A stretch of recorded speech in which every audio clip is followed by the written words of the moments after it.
Hello, this is Neko, or Kaneko, whatever you want to call me. I'm just going to go over a quick guide of how to make a face sculpt in Blender.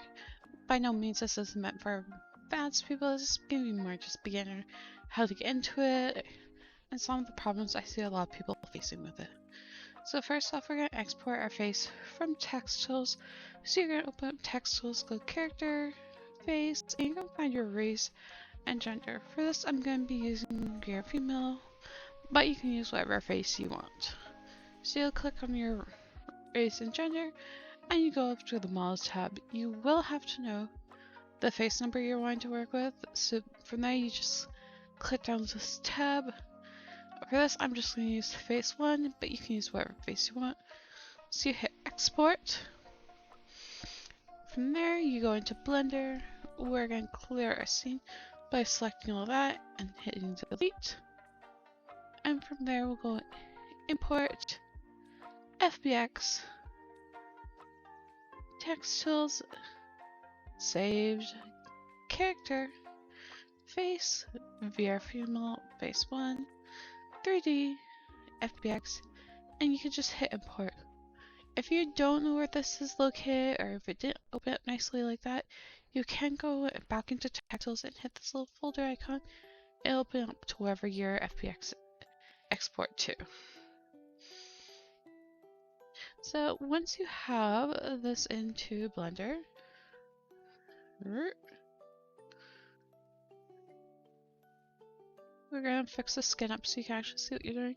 You don't have to, it just makes it a lot easier to tell what you're actually sculpting on, even doing outside sculpts just for pure work. So what we're going to do is we're going to click up here and change the viewport shading. It's what looks like a little world that's in a quarter. So after you do that, your skin will look a little broken or something. From there you will click on it. You'll click on one of your meshes and you'll click down to here to the globe that has material properties, and you'll scroll down to where it says blend mode and you'll change it to alpha hash. And you will do this again for every part. To make it easier on yourself, you just have to go to here. So I did 0.0, so you just have to do 1.0 alpha hash, 2.0 alpha hash, 3.0 alpha hash. By no means you have to do every single part. If you just plan to just say the lips, you only have to do lips. I just like to do all just because it's quick and simple, easy to do. So you can from here go ahead and delete out these dummies. This is just how text tools exports the out. Other programs like 3D Max will export, say, all these ones that are in group 1 into here. Blender doesn't do that, however, so these are actually just completely empty, nothing's on them. It's more meant just for other programs how it reads them. I leave them because I know what they actually mean. You don't have to leave them. So after that, we are going to join face parts to make it easier for actual sculpting. So if you go over your face and you'll realize you have parts like this. They're just in random little pieces. So what we're going to do is we'll conjoin those.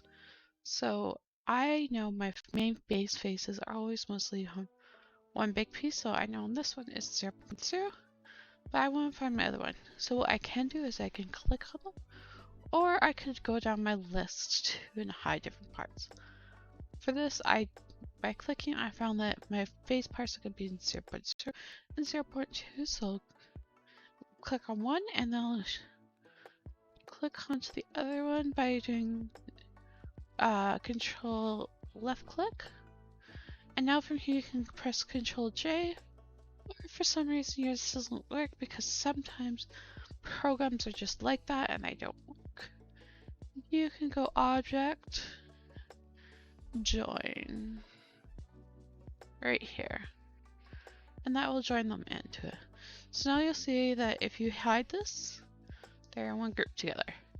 Now to make it easier, I'm going to change this back to 0.0 You don't have to do that. I just do it because I happen to know that's what held most of my base face before. I like that to be together again. That's completely optional and it's not something you have to do. From there, we're going to merge anything we do. You can join other parts together. So you say on the eyelashes here, if you want to join parts together. I know that most faces do have the eyelashes in different parts. You can join them together. I just am not going to, just because I am only doing the basics of this. I want to try and make this as quick as possible. So I'm going to click on 0.0. I'm going to hit tab and it nicely selects everything for us. And we just press M to merge and then by distance. Make sure your number's nice and small.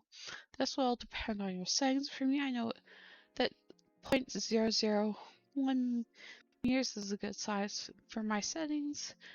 So from there, I'm just going to click off and I'll have merged this all into one.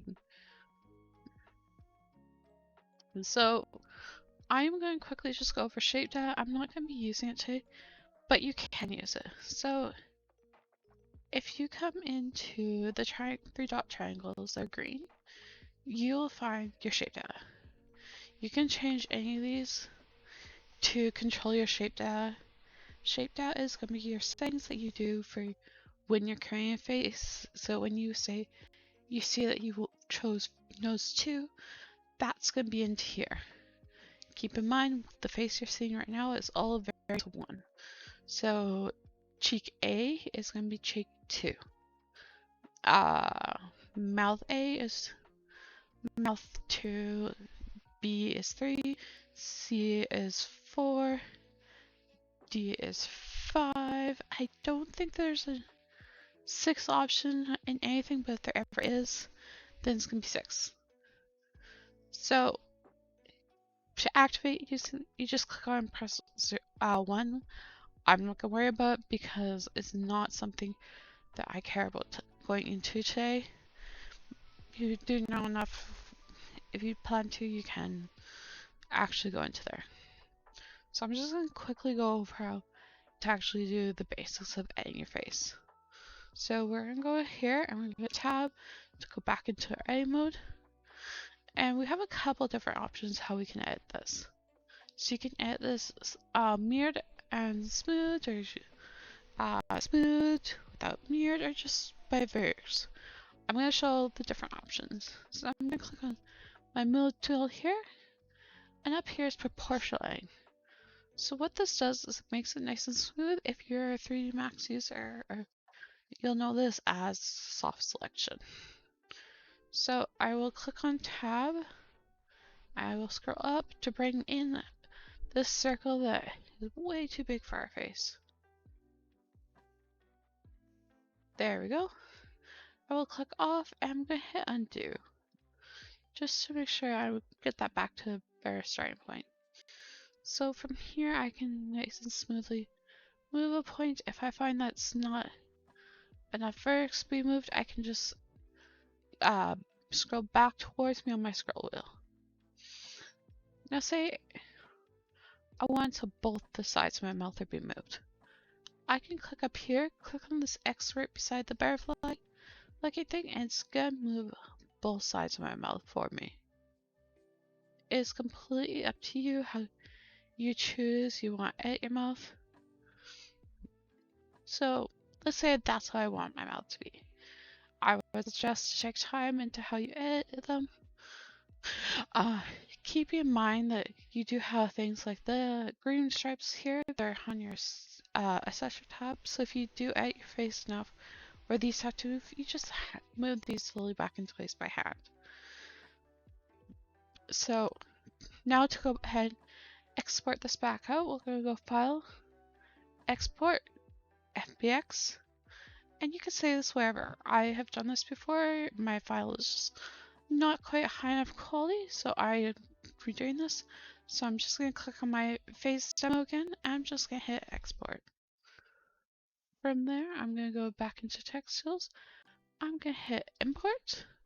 Make sure use original shape data is off, Our shape keys are saved because of how we did it, but we can't use shape data just because we did combine those two face parts together.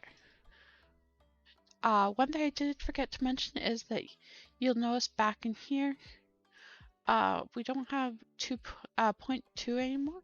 That's fine. Text tools will correct that and throw a dummy in for us, being nice and kind. So don't even worry about that. So from there to import back in, you just find the FBX and hit open. And you can just straight up hit import. It'll import in and you'll find your face. And that is the lovely, I guess, creation that we made. And you can see if we click apply deformation shapes, they are all still there. We can apply any shapes that we want and they still completely work. I hope you guys have a good day. If you have any questions, make sure to check the links for all of the ways to contact me along with Neko's resource server and mods.